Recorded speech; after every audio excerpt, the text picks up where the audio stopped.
great continents of the earth, none has been more lavishly endowed with natural wealth and beauty than has South America, which embraces over 1/8 of the Earth's land area and only a little more than 3% of the world's population.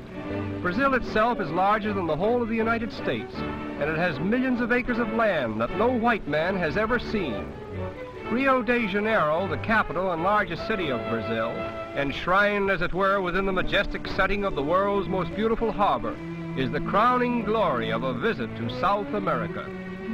Over 400 years ago, the adventurous Portuguese explorers who discovered and claimed Brazil for the crown of Portugal sailed into this picturesque harbor and called it Rio de Janeiro, or River of January, because they discovered it in the month of January, and they believed the beautiful inlet into which we now sail was the mouth of a river.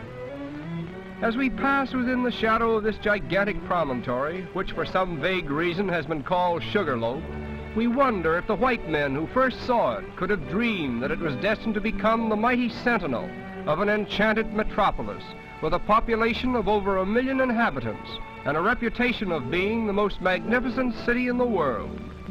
The first Portuguese settlers found the country in the possession of various Indian tribes, from whom many of them took their wives.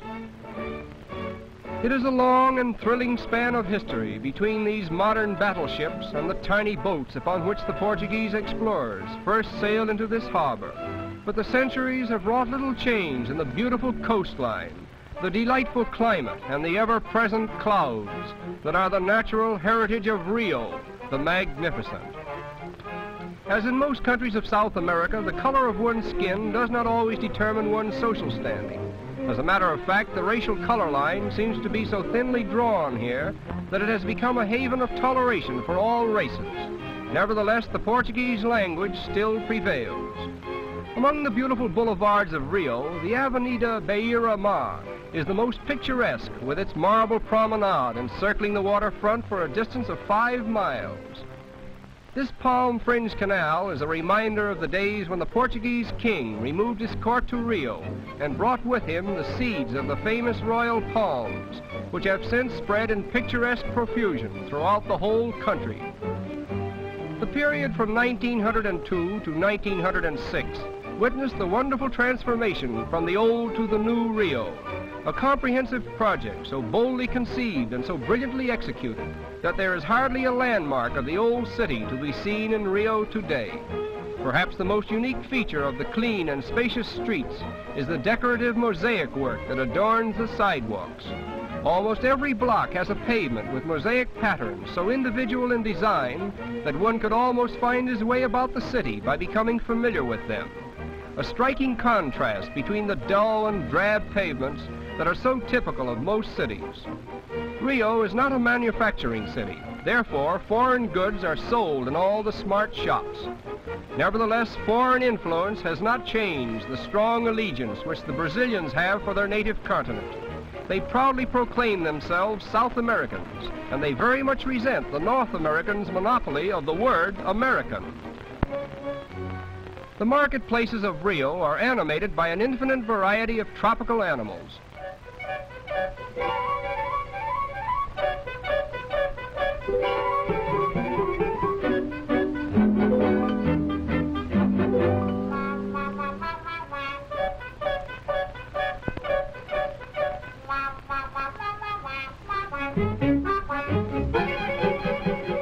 Perhaps the most interesting of all the small animals that are typical of Brazil is the marmoset, the smallest type of primate and the tiniest relative of man.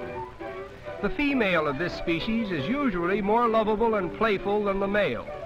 Although she is the smallest of monkeys, her maximum weight seldom exceeding 4 ounces, she is the only member of the primate family that regularly gives birth to triplets. Being one of the most tropical of animals, not one marmoset in 100 will live when removed from tropical zones. The Jockey Club of Rio is not only one of the finest equestrian clubs in the world, but is also the center of the city's social life, the outstanding feature of which dates back to 1808, when the King of Portugal, who was forced by Napoleon to abandon his country, arrived in Brazil and established his new court in Rio. Horse racing was enthusiastically sponsored by the royal family until the overthrow of the empire in 1889. And although the emperor no longer lends his regal splendor to the scene, the beauty of the city makes it a never-to-be-forgotten sight. As a matter of fact, the colorful and romantic architecture of the stadiums, the vivacious and carefree spirit of the people, and the glorious scenery around the track appear to be worthy of more attention than the race itself. A few miles from Rio, one may see the first stages of a most unique occupation, the butterfly industry of Brazil.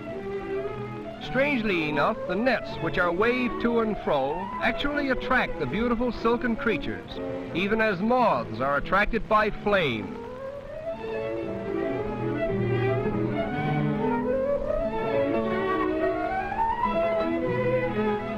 The butterflies of Brazil are much larger and more colorful than those of North America and Europe. Within an hour's ride from Rio, one may see as many as 700 different species.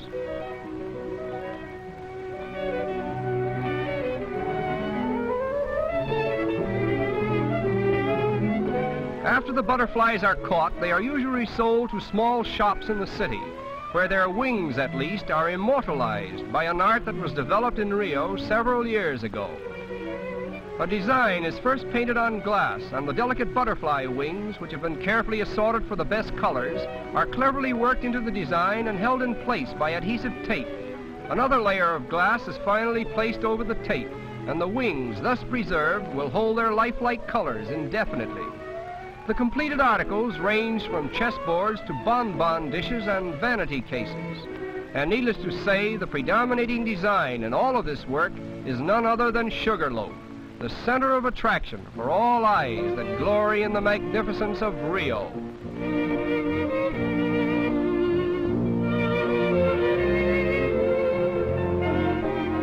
The ascent to Sugarloaf by way of this aerial railway affords the great thrill of a visit to Rio, and the incomparable view from the summit presents a scene wherein both man and nature have combined their efforts to create the most magnificent harbor in the world. Somehow we behold in our final impressions of Rio a semblance of what great changes have come to pass in the world at large, where the beauties of nature have been harmonized with the constructive forces of man.